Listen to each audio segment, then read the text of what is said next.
I heard what some of y'all said, okay? I'm aware. My wall has nothing on it. It's very bare. I just got too lazy to hang things up. But you know what? How about this? For this video, I'm going to hang something up right now. Let's go.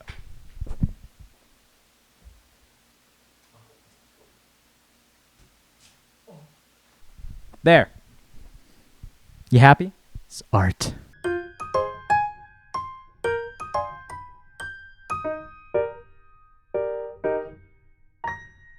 What up? Hello to all my beautiful people out there. Now, first things first, I just want to get this out there. It is so cold in Texas right now. I go outside and it's like 10 degrees. I have to wear like thermals and everything. I like the cold, but even I'm not built for this. Anyway, besides that, today I'm going over my first impressions of the game Star of Providence. Yes, I've played it, and I have my own opinions on them. So today we're going to go over them. First, I just want to start off by saying I love this game. I was actually playing it on stream for a bit, and you know that feeling when you play a game and you just have this lingering feeling that you know you're going to get addicted to it? That was this game for me. Now, one thing that I'll add real quick that I guess technically counts as a first impression for this game is actually information on the development of the game. Because I recently just learned that this game actually came out in 2017, and it was developed by an indie game company named D13, who are literally just 4 friends from like 4 different countries who got together and just made this game. Like, that's insane. And yet it's probably one of the most enjoyable experiences I've had with gaming in some time. We have these absolute Giga Chads that came together and made a game that looks and sounds as amazing as it does. And with that being said, it was recently picked up by Video Game Donkey's indie video game publishing company, Big Mode. Not only that, it's also available on the Nintendo Switch now, which I'm not gonna lie, when I first played this game, I did not know that. I bought it on Steam. Honestly, if you know me, you know I love Switch games, so I'll probably pick this up on the Switch as well. You know, just so I can take it on the road or something. Now, if you don't know what Star of Providence is, I'll try my best to sum it up simply. Star of Providence is a top-down action shooter roguelike bullet hell where you're exploring a multi-floored abandoned facility as a tiny flying ship, fighting scary monsters, mechs, and all that, while also upgrading your weapons and features. And there's also a cat guy named Kleins who ridicules you if you die in a stupid way. It happened to me a lot because I kept dying in a stupid way. Sup? Give me some advice. What did you expect would happen turning that thing on? Oh my god, is this thing trolling me?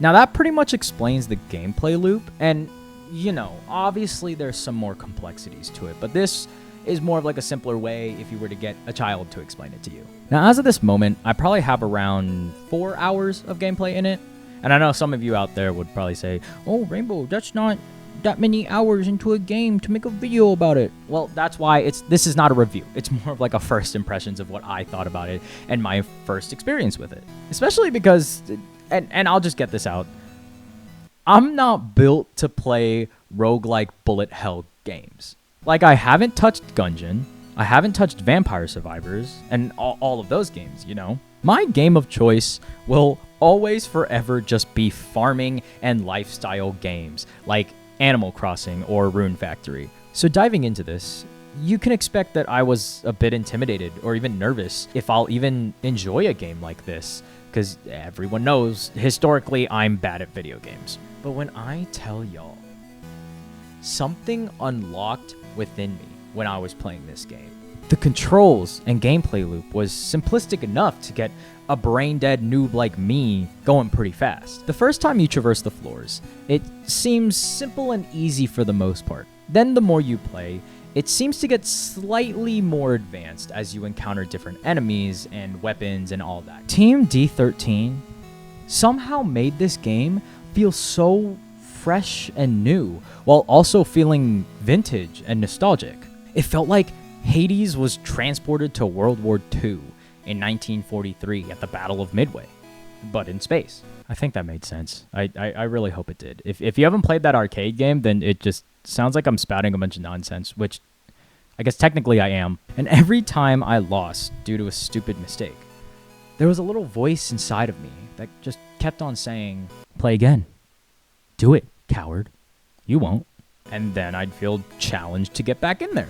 And may I just add, I thought I would get into this game and die instantly every single time. But I actually made it to floor 4, and I was consistently going past floors 2 and 3 and everything. So I'm pretty impressed with myself. It might not be a feature for you, but you know, like I said, I play Animal Crossing all the time, so it's a feature for me.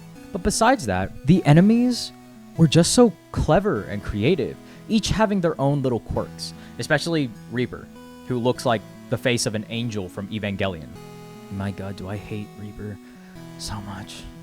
And Kleins did make fun of me every single time I died to one. And the bosses too.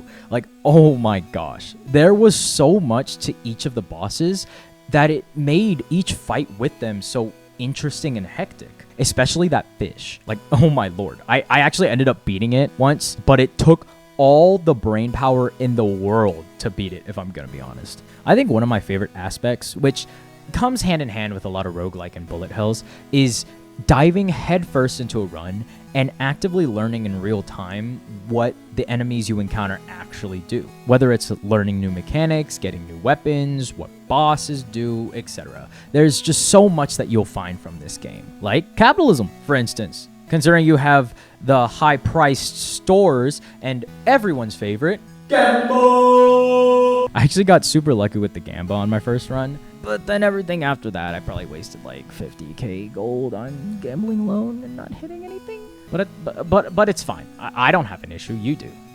Shut up.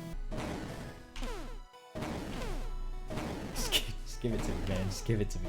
Okay. I also realized I've gone this entire time talking about gameplay, but never mentioning the music. And oh my gosh, does the music in this game absolutely slap.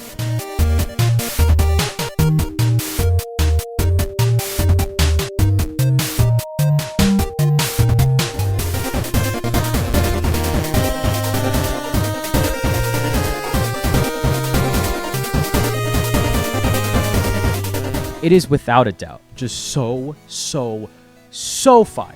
And again, it feels fresh and new while also feeling nostalgic like an arcade.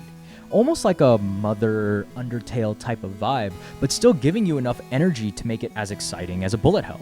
Honestly, I might actually go download the soundtrack like right after this because it was so fire. With all that being said, Star of Providence is a breath of fresh air in terms of roguelike bullet hell games. And I'm upset at myself for not finding this game sooner. This game will offer such an incredibly fun game loop that'll probably have you sinking hundreds of hours into this game while still probably finding new things to try out and explore. I've heard there's also a hard mode. I haven't gotten there yet, but I just have a small feeling that it'll probably demolish a little bean like myself. Now, I'm not gonna lie. Recently, I have found myself kind of in a gaming slump, where every day I come back home from work tired as hell and I just get on my PC and play TFT. And it's really because I just haven't been in the mood to play specific games. I just needed a game that could enable that addicting feeling, which this game definitely did. I actually woke up this morning, right there, just thinking about playing this game again. I wanted to sit down at my computer and play it, but you know, your boy's got chores. So with all that to say, thank you so much D13 for making this phenomenal game that got a gamer like me who plays TFT and farming games all the time to traverse your abandoned facility full of monsters and mechas and everything. So thank you. In the end, it's just a really solid game. If you like roguelikes, bullet hells, all those types of games, you will enjoy Star of Providence. And it offers a whole package of joy, fun, and a bunch of other positive adjectives that I can't even think of right now and more, while also being at the low price of around $13. So it's definitely worth it, in my opinion.